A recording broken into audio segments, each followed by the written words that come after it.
If this message speaks to you, don't just like it, pass it on. Share it directly with someone who needs to hear it, because messages like this don't always reach everyone they should. Thank you and enjoy.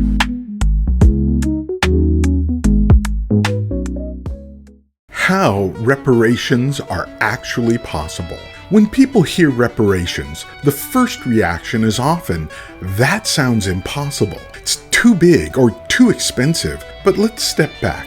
Imagine your grandparents working 2 jobs, saving every penny, but being denied a home loan because of the neighborhood they lived in. Imagine watching other families buy homes, build wealth, and pass it down while yours was locked out. Now, imagine what it would mean if that lost opportunity was finally repaired. Economists Sandy Darity and Kirsten Mullen in From Here to Equality calculate that to close the racial wealth gap, America would need a federal program of at least $10 to $12 trillion. That's not a handout. That's compensation for labor that built this nation but was never compensated, and for the systemic exclusion that followed. On average, that equals about $350,000 per eligible household.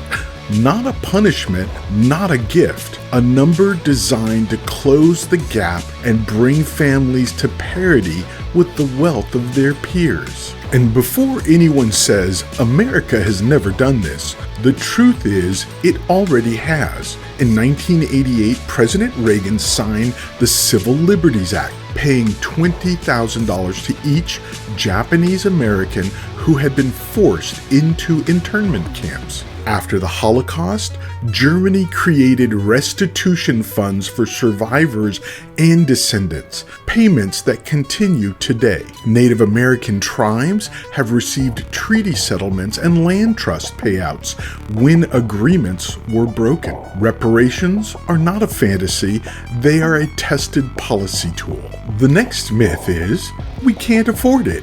But history proves otherwise. America spent $6 trillion on COVID relief, $16 trillion to bail out Wall Street in 2008, $8 trillion on wars overseas. We always find money for what we value. The question is, do we value justice? Fund reparations isn't magic, it's math. A small wealth tax on estates above $50 million, a 1% reparations tax on Fortune 500 corporations that directly profited from slavery and segregation, treasury bonds like the war bonds that built America's arsenal in World War II, and redirecting even a fraction of the $800 billion annual defense budget. These tools exist. We've used them before. And here's the bigger truth. Reparations didn't just pay a debt, they grow the economy. McKinsey shows that closing the racial gap could add 1 to 1.5 trillion every year in US GDP. Citi estimates that if we had closed it 20 years ago, today's economy would be 16 trillion larger. That means more jobs, more businesses, and stronger communities. Reparations are not a drain, they are an investment. As Richard Rothstein proves in The Color of Law, the wealth gap wasn't an accident, it was engineered through federal housing policy, through the exclusion from benefits like the GI Bill, which means the government has the responsibility and the ability to repair it. So let's be clear. Reparations are not impossible. They are not fantasy. They are not charity. They are repayment for labor never compensated. They are repair for opportunity denied. They are justice for promises broken. We know the numbers, we know the precedents, we know the funding models. The question is no longer if reparations are possible. The question is whether America is ready to choose justice. Who benefits from reparation? One of the biggest myths about reparations is this: It only helps one group and everybody else loses. The truth is exactly the opposite. Reparations repair a deep wound in Black America, but in doing so, they strengthen the entire nation. So let's look at the receipts. For generations, Black families were locked out of the programs that built American wealth. From Homestead Act land grants to FHA home loans, from the GI Bill to fair access to credit. As Richard Rothstein shows in The Color of Law, these weren't accidents. They were policies that created segregation and locked in inequality. Reparations would change that story. Families burdened with student debt would see it erased. Homeownership would rise, bringing stability and dignity. Businesses would be launched and passed down to children. Generational wealth, the very thing denied for centuries, would finally be possible. That's the first layer, direct repair for the descendants of enslaved people. But there's the deeper truth. When Black America rises, the whole economy arises. McKinsey estimates that closing the racial gap could add 1 to 1.5 trillion every single year to the U.S. economy by 2028.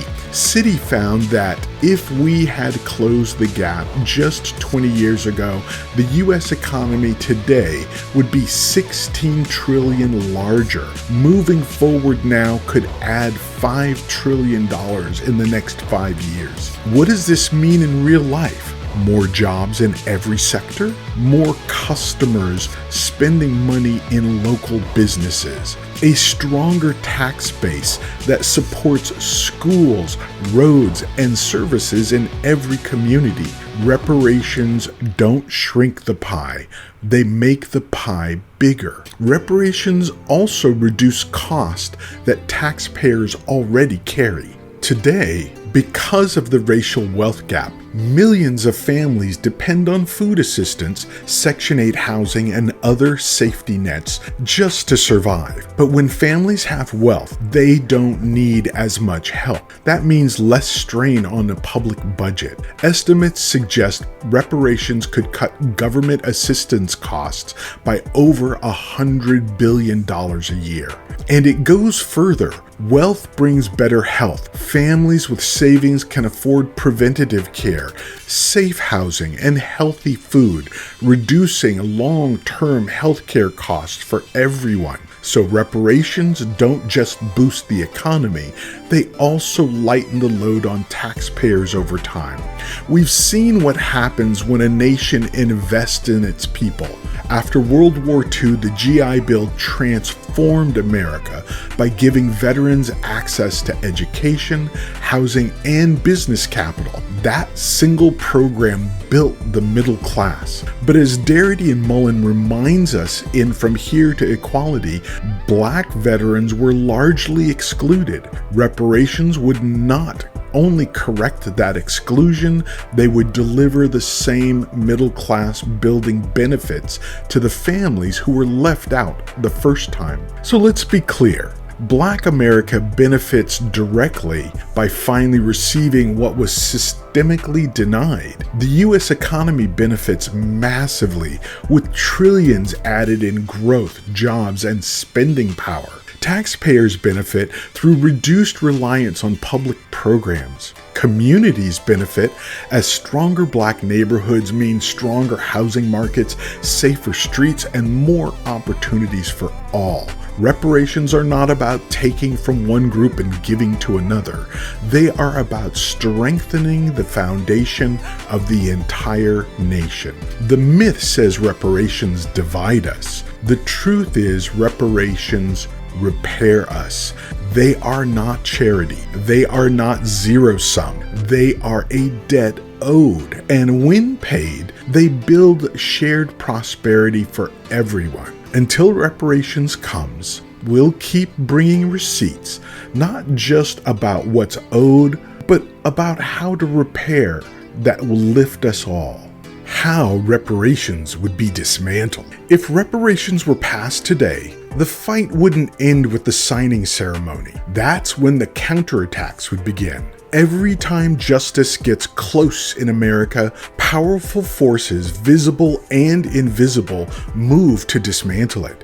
And they don't hide if you know what to look for. You can see the playbook unfolding in real time. Visible powers like Wall Street banks, credit rating agencies, billionaire investors, they'll say reparations will bankrupt the country. It'll crush the dollar. Invisible powers, hedge funds, global finance networks, International Monetary Fund style advisors, they'll quietly shift capital offshore, downgrade US debt, or model worst-case inflation scenarios to panic the markets. Watch for this sign. Sudden headlines about downgraded credit, bond market panic, or a fiscal crisis.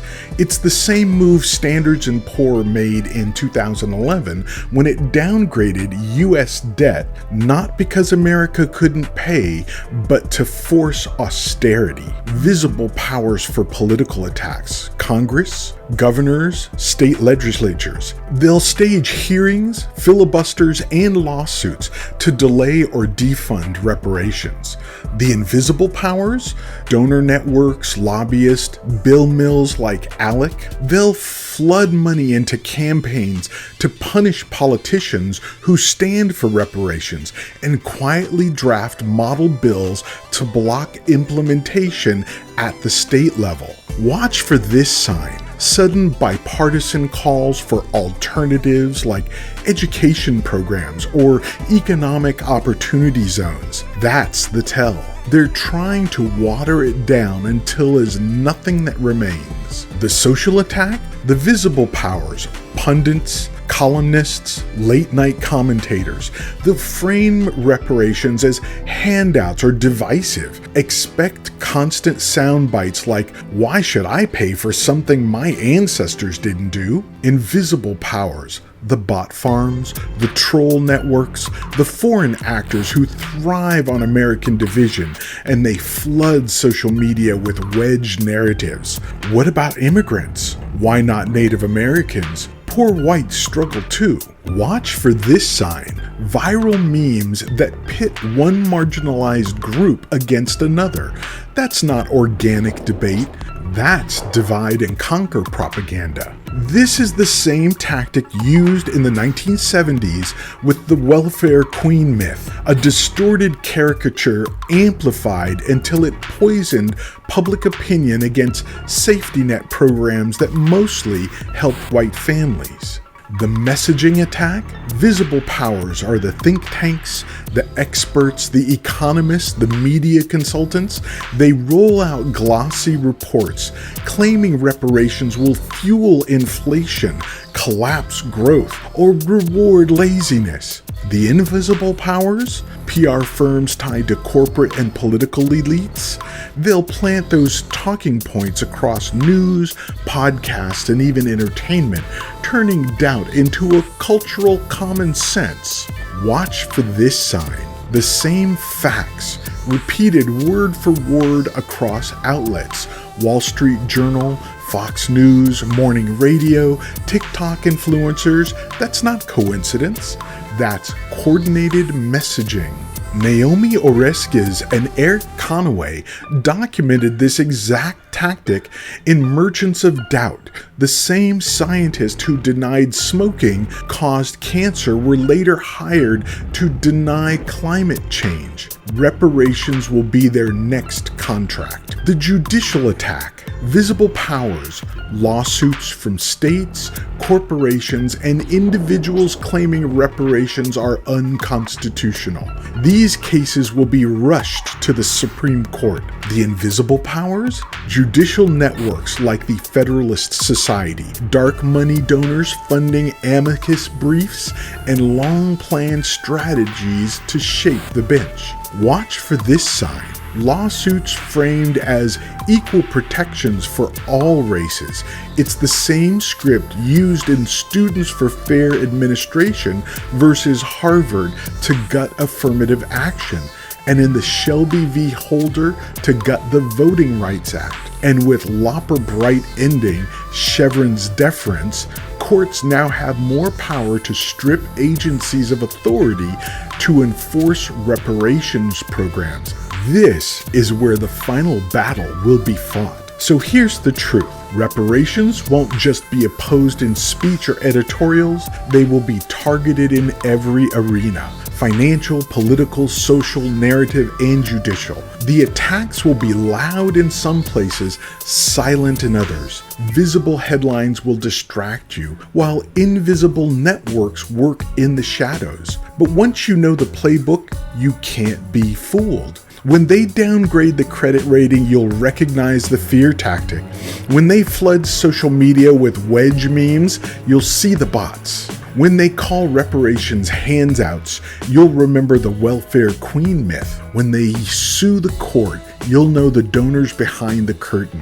The fight isn't just to win reparations, it's to protect reparations from being dismantled the moment they begin. Until reparations comes, we'll keep naming the powers, exposing the tactics, and showing the receipts, because justice isn't just about what's owed, it's about refusing to let truth be stolen again. What strong implementation looks like. The fight for reparations doesn't end with passing a bill. That's just the beginning. Because if reparations are not designed well, defended strongly, and delivered transparently, the same forces that dismantled justice before will try again. So what does strong implementation actually look like? First, reparations must be written into federal law with precision.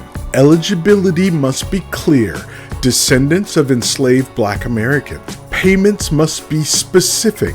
Direct transfers, land, business capital, education, and debt relief. Oversight must be defined. Independent Black-led bodies managing funds, not agencies vulnerable to sabotage. Why? Because vague laws invite lawsuits. Social Security, for example, has survived for nearly a century because it was written into clear statute. Reparations must have the same permanence.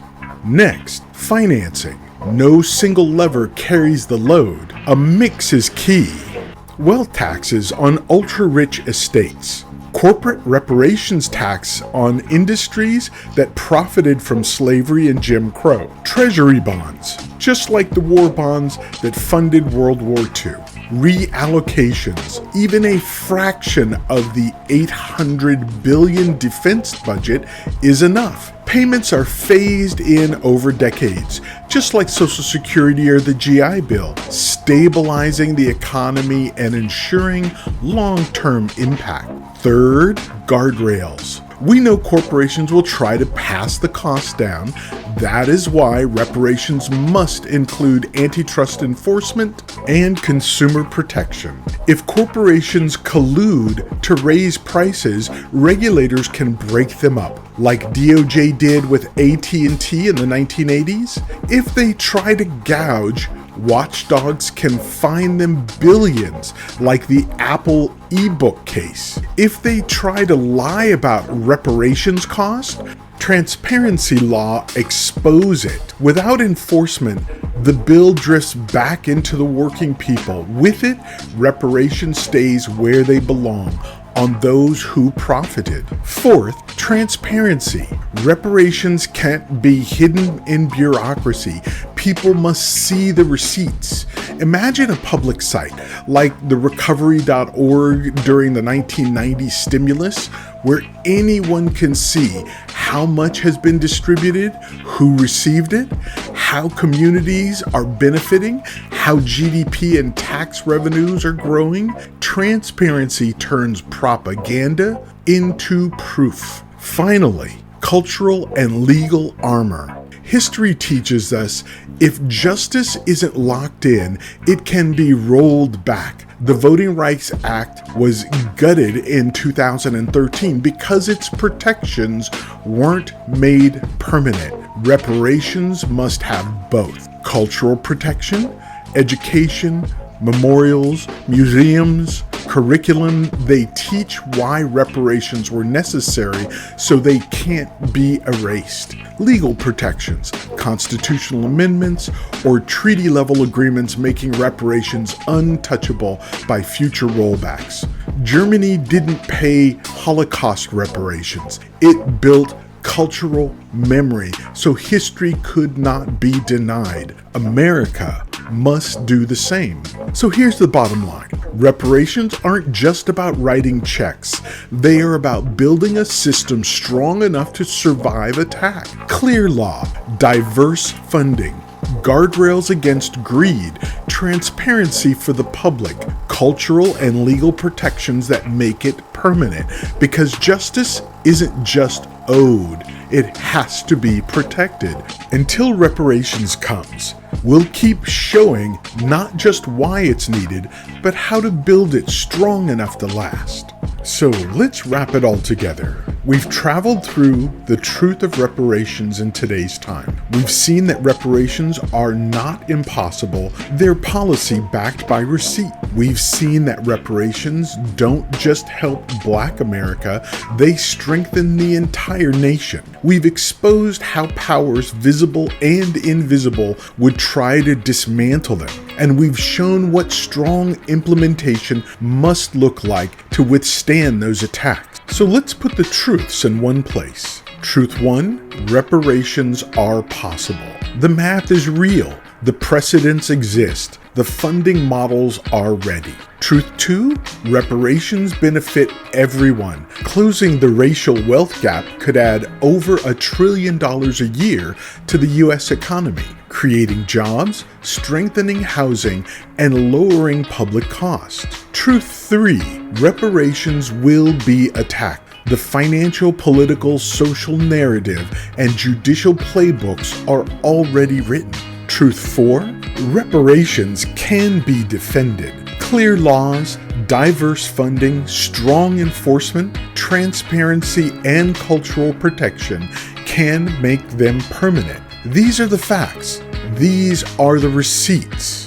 But there's a deeper truth. Reparations are not about guilt. They are not about taking from one group to give to another, and they are not charity. Reparations are justice. Reparations are repair. Reparations are America paying its oldest unpaid bill. And when that bill is paid, we all benefit because justice makes a nation stronger, not weaker. The fight now is not just in Congress or in courts. It's in culture, in classrooms, in conversations at kitchen tables and barbershops. So here's the call. Reject the myths when you hear them. Share the receipts so truth spreads faster than lies. Hold leaders accountable when they dodge the question. And never forget, this fight isn't just about money. It's about memory, dignity, and the future we want to build. The truth of today's time is clear. Reparations are possible, beneficial, and necessary. The power will fight against them, but the truth will outlast the lies. Until reparations comes isn't just a channel. It's a commitment that we will keep naming the debt, showing the proof, and demanding justice until repair is real. If you're still here, thank you for hanging out this long. Please hit the like and subscribe button and click on the notification bell so that I can bring you more content like this.